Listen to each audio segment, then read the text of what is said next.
Welcome to the latest episode of the National Leaderology Podcast. Today, we will be discussing the National Leaderology Association and its newly appointed president, Dr. ChrisFuzie. I am your host, Dr. Amin Sanaia, leaderologist, thought leader, and author. I am honored and privileged to be joined by Dr. ChrisFuzie.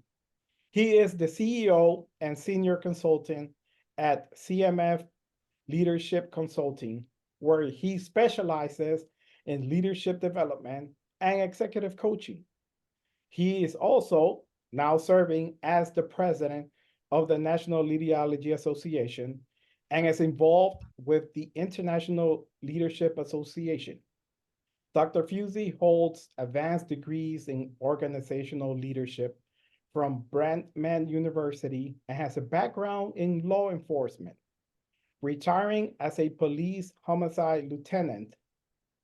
He is an author of several leadership books and works as an executive consultant and business HR manager for a DA's office in California. Chris, welcome. Well, thank you. I mean, it was good to talk to you. I really appreciate you letting me be here, and I'm looking forward to this. Yeah, I'm going to get the word out. Let's talk about it. Absolutely, absolutely. So I've been looking forward to this conversation. And first, let's discuss what is the National Leaderology Association. Let's go there and speak a little bit about the mission and vision of the work that we are doing. Okay. So the National Leaderology Association is an association of professionals. It's a nonprofit organization. It's a 501c6. So it's a nonprofit organization. You can donate to it, hint, hint, and and help us kind of move this thing forward. What it is, it's our mission. Our vision actually is to establish and promote leaderology as a respected discipline in science. So let me explain that for just a minute. Yes. When you look at science, right, you have all these different sciences, the study of. Well, that's what the ology part is. Yes. So we look at this ology, and you have psychology, sociology, biology. There's ethology, which is the study of animal behavior. You have all sorts of hydrology, the study of water. Microbiology, the study of biomes and microbiology stuff. You have all these ologies, and you even have mixology, people who make drinks for a living, right? But if you look on this list, you don't see anything about the study of leadership. However, if you do a Google study or a Google search, you're going to find millions of hits about leadership. So our goal is just like what the American Psychological Association did in the 1800s. They were part of sociology. And so they said, no, wait a minute, we're different.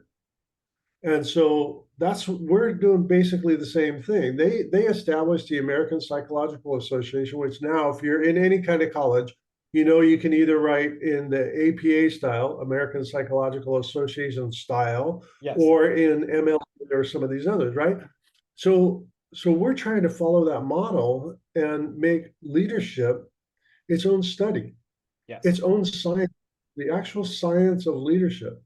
And when you look at what leadership is made of, it's made of all sorts of different types of sciences: psychology, sociology, behavior-based, behavior sciences. All that stuff makes up leadership. So why not have leadership as its own study and science? So that's what we're doing. That is so awesome. So I can tell you firsthand when I got introduced to the NLA and really studying the work that you guys started, which is amazing work. But also it piques the interest that when you mentioned earlier that, yeah, you type in leadership as a Google search, you'll have hundreds, thousands of hits, and then you have thousands of people that call themselves leaders or leadership consultants. But when you look at their backgrounds, it's like it doesn't match. One thing doesn't match with the other. Right. And that's part of the problem is that let's say you ran a great florist shop for 30 years. And because you were able to run an awesome floral shop and made good money and retired from that floral shop, and now you want something else to do in life, you say, I'm going to call myself a leadership coach because Mhm. well, I know how to run a business.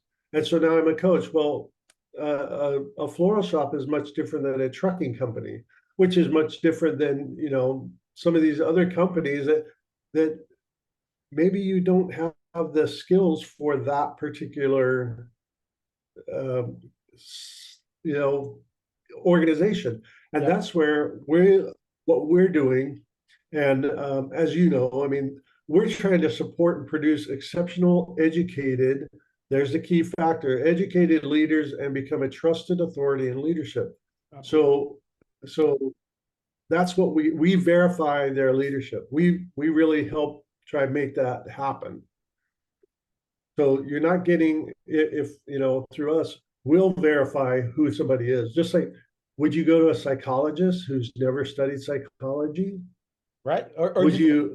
would you go have a surgery with someone that calls themselves a physician but doesn't have the actual licensure or degree in medicine? Probably Exactly. not, right? Yeah, yeah, no, right, Yeah, so I just wanted to clarify that for our audience of who we are and what we do in a sense. And having it, if y'all go to our website, you will see that we actually have a lot of material on there speaking on the National Leaderology Association, the work that we're doing with really becoming the authority in leadership in a sense where we are going to identify those leaders or help you train those leaders, mentor, and give a platform for people that are actually doing the great work. right, right. And that's the thing is, I mean, you get somebody who has never studied, let's say, power base, Frankie Raven's power bases, right? They've never studied that. And so maybe they don't know about, how expert behavior or expert power works. Maybe they have to be able to diagnose these things, just like a doctor goes in, a medical doctor goes in and diagnoses the core problem based on the symptoms. If you don't know what the core problems are, you don't know how to deal with that. Or let's say you identify a symptom, now you're just dealing with the symptoms. What we're expecting people to do, what we want to do is get educated people who know how to deal with the core problem.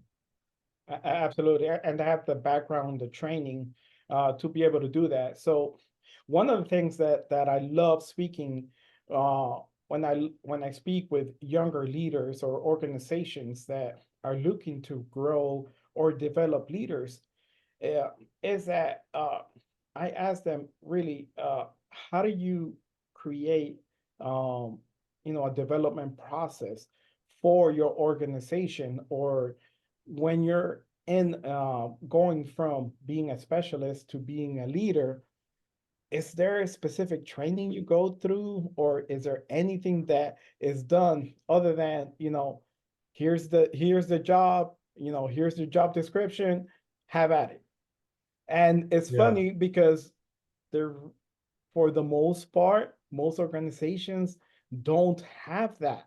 They don't have a true, either they don't have a person that does that for them as an organization, or a consultant that is a true leadership expert, um, or they don't try to find someone that can help them with that. And let's talk a little bit about that, Chris. Yeah, so I came from a world of law enforcement, and if you were, you were good as a cop, then you'd test for sergeant or lieutenant or whatever, There and you then go. you pass. get put on the list, and then one day they hand you the keys. They say, "Here you go, and don't screw it up." Yeah. And then now you're out, running an entire shift out in the world, and you have no leadership training. You have to be in a sergeant position for a few years before they send you to the school to learn how to become a sergeant. It makes no sense. And in almost every organization, we find that kind of thing. It's like, well, you're a good widget maker, so we're going to make you the head maker. Well, your job has just changed. You're no longer a widget maker. Two different skill sets. Your job is right. Now your job is dealing with all the other widget makers and why they can't come to work, or why they have a medical condition that now they have to not work as many hours, or your job is now people. Yep. And that's the whole thing about leadership leadership is about people, getting people to do things and getting those things done. And you can't be the widget maker all the time. So now your job has just changed. And are you prepared for it? Most of the times, not. No. And so when we talk about preparing people, you want to have them ready for that job that they're going to step into. You don't just hand them the keys and say, "Don't screw it up." Yeah. So yeah, it's pretty interesting that it does happen everywhere.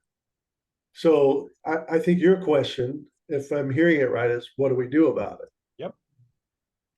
Yep. So, I know, and you're obviously so experienced and well versed in study, and you've seen this throughout your career, especially with doing your consulting and coaching. Can you tell us, give us maybe an example of one of that you've had to experience going through taking an organization or a group of people through that development process? Yeah, there's been a lot of, I've provided a lot of training, a lot of classes with how to get people prepared for that. And really, you do, a lot of it is OJT, a lot of it is on the job training, that you don't know what the situation is going to be like. Let's say you get promoted to a position of leadership, and now you have to deal with people that you've never had to work with before. And so now you have to learn all their personalities, learn how they are, learn what they do, learn about the culture and the environment. So there is some of that, but what we can do is prepare them enough to get them to understand, get a baseline education on a base of power, get a baseline education on how to socialize somebody into the organization, get a baseline education on how cohesion and how to create a cohesive team and how cohesion works. People don't know there's actually ways of building cohesion. Yes. There's methods to do that. And it's like, well, I want a good cohesive team. Everybody, let's all get along. Well, that works great until you need to have a reason for everybody to want to get along.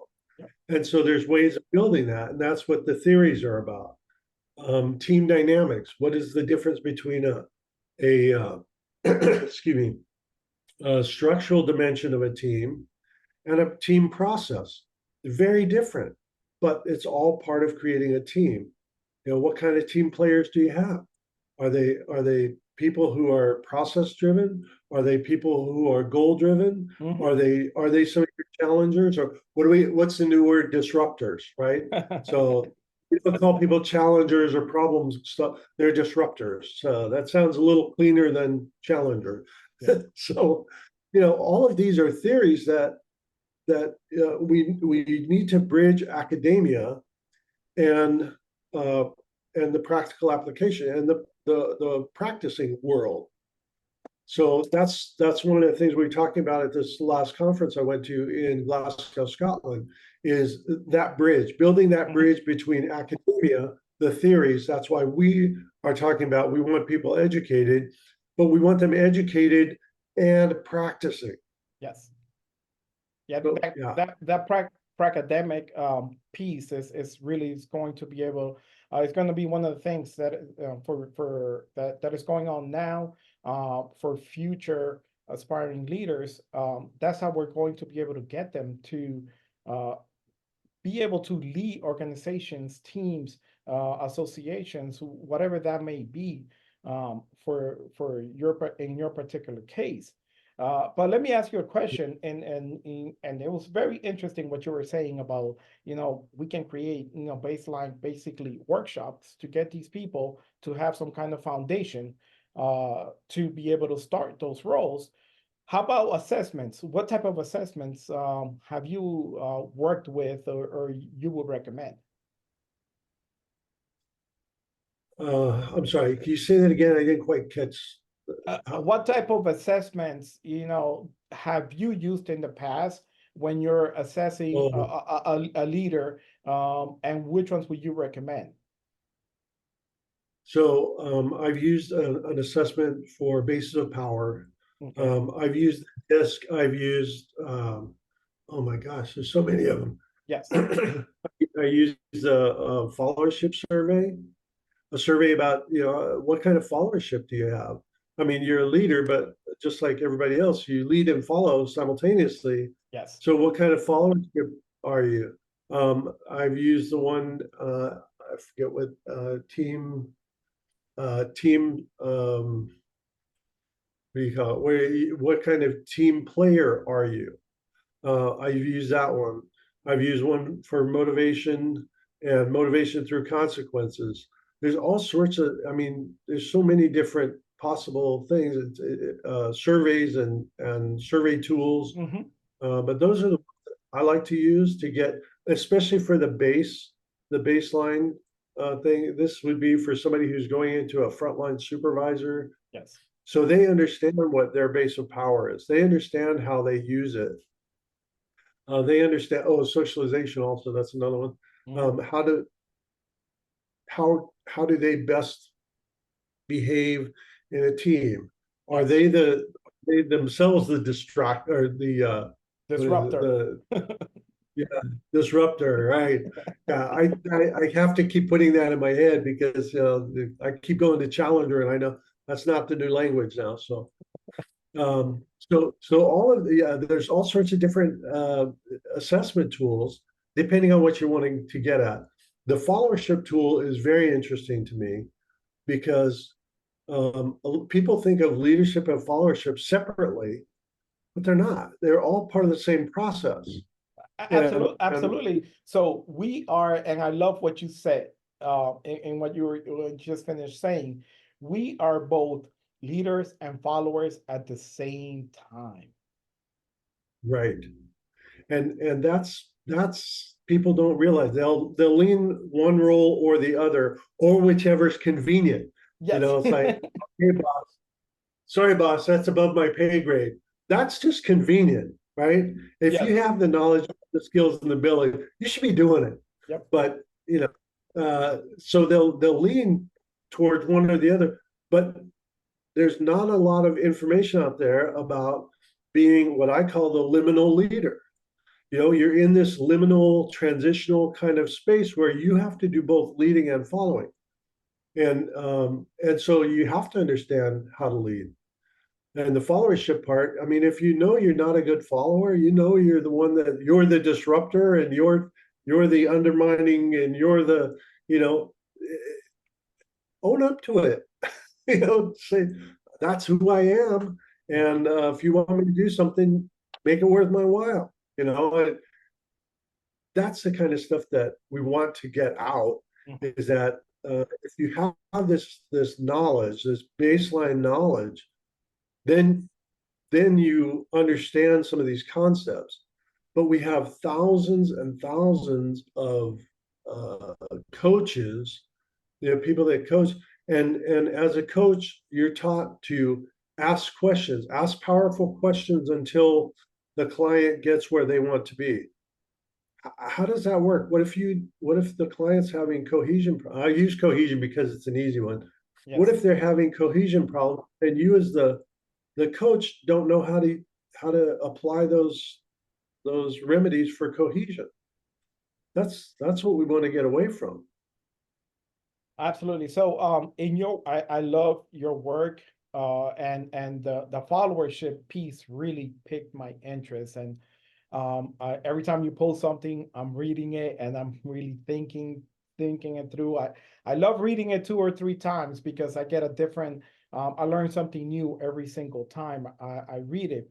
But the followership piece is really so important, and I love that you work that your work is really points that out for future leaders, because it is true. It is true. We have to, if you want to be a great leader, if you want to be a successful leader, you have to know how to follow. It's dual roles. Yeah. Yeah, and that followership, I mean, we learn a lot about how to be a leader by being a follower, Yes. right? I mean, you learn what to do and what not to do because you've had it done to you or whatever, and so we learn a lot about that, but that's through our experience. Now, how do we apply the theoretical aspect of that, right? That's where we need to have the education to go along with the experience. And followership is becoming one of it's starting to get some momentum, and people are starting to realize that it's not, you're not a leader or a follower. As a matter of fact, I do this um, example when I do classes or do any kind of training. I ask people, okay, say really fast, say what the opposite of the word I'm going to say. You want to do it with me? Let's do Let's it. try it. Let's do it. Okay. So, okay, I'm going to say a word. You say the opposite, the exact opposite of that word. Ready? Go. Stop. Go. In. Out. Up. Down. Fast. Slow. Leader. Oh, you almost got me. Yeah. Yeah, I was gonna Most say people, follow it. I was gonna say follow it, right, and then I stopped. right. And that's what we have been trained in our society, especially Western society. That's the way we've been trained, is that the opposite of leader is a follower. And that's not the case if you No, think it's not. about what the opposite does, right? Yes. And so if we develop our followers through followership and proper followership, then we're going to actually create better leaders, because as we move through our careers and we gain more and more experience and more responsibility, etc., then we're going to understand what it means to deal with a follower who is an alienated follower or who's a conformist follower, and we're going to understand how to take care of some of those things, and that's going to make us better leaders. And so I think that's what's happening. What moving forward, we're going to be looking at a lot of this followership stuff. Great advice here from Chris. So Chris, one more thing before we start wrapping it up. So let's give some advice for aspiring leaders. Advice for aspiring leaders: learn about people, because it doesn't matter what the product is. It doesn't matter what how much money it involves. Your job is to get things done through people and understanding how people think. So the psychology of behavior, understanding how people behave naturally, understand how people's they can become emotionally hijacked. You know, all of that, everything to do with people. Learn about people first. Then you'll be a better leader because you'll understand why people do the things they do. And it's kind of interesting that one of my books is called Because Why? Because why? Understanding behavior and exigencies. And the reason I use that is you look at what people do, and you kind of scratch your head sometimes and go, because why? Why did they do that? The guy that landed the the plane on the Hudson River. He knew he could do it.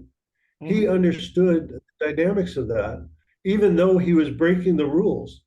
He knew he could save all those lives. If he did what the FAA wanted him to do, he would have crashed and killed hundreds of, if not 1,000 people, just by the plane hitting all the stuff, right? So, and it worked.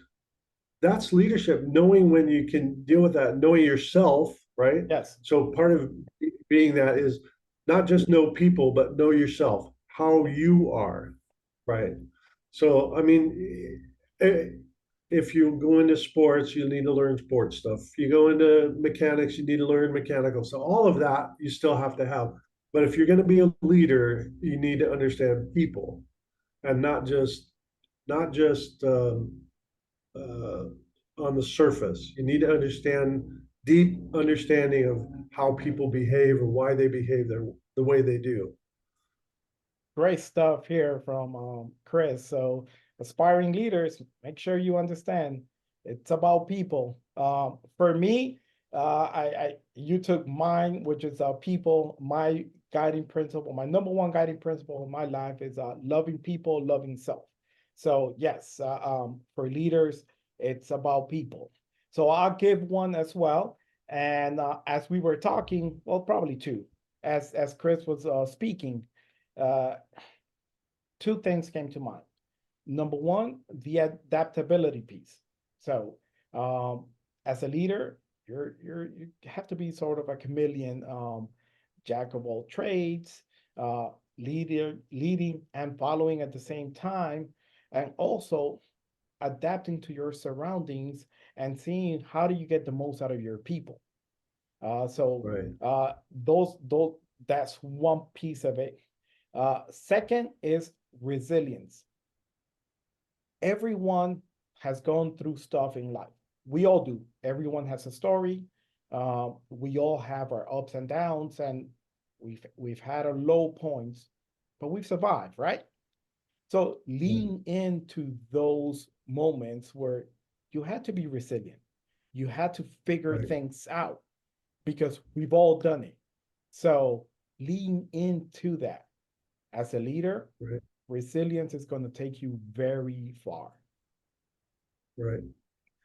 Yeah. You talk about resilience, and I tend to tell people the higher you go up on the ladder, it gets narrower and narrower Yes. until you're the person at the top. So if people are going to be, firing arrows and shooting at, you're the only one up there. You're the only target for Yep. people to hit, and you have to have a thick skin. You have to be resilient. That the resilience thing, and I think it's so true because if people are going to take shots at you, people are going to try and pull you down, people are going to try and overtake you, people are going to all of that stuff, and it's going to happen, Yes. and you just have to continue to work through it. Yeah, resilience is a big factor. Yep. All right. So let's start wrapping it up. I'll hand it over to you. Chris, speak on your books, your current works, and let the audience know a little bit more about you. So a couple of I just finished a book called Liminal Space: Reshaping Leadership and Followership, and that's about what we were talking about. People being a liminal leader, you're being a follower and leader at the same time. But it also talks about tessellations of behavior, and how if we can create behaviors that, like a geometric shape, can cover an entire surface.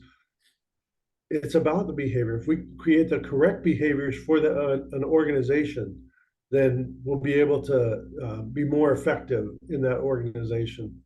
The other books I have Score Performance Counseling, which is all about performance and behavior. It's called Score Performance Counseling: Save the Relationship, Change the Behavior. So it's all about behavior. Let's change the behavior, but we don't have to piss people off to do that. Absolutely. And so that book gives a lot of strategies of how to do it, separating the person from the behavior, how you physically sit with somebody or stand, or why all that's important, because it goes to the psychology of how people think and a power base and a power structure. So that's that one. And then the last one is the Because Why book. It's Because Why, Understanding Behavior and Exigencies.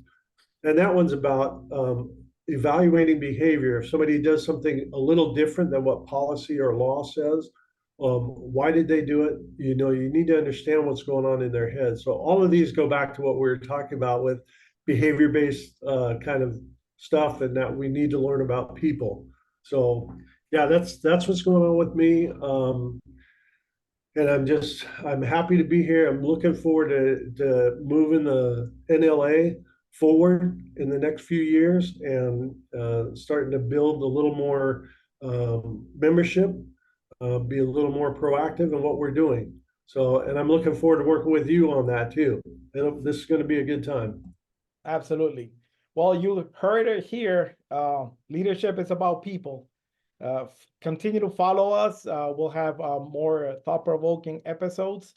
Soon, we want to have our dear friend, we're going to have a panel with the NLA board so that we can discuss a few topics, including some leadership styles. We'll talk to you soon. Thank you for joining us. Thank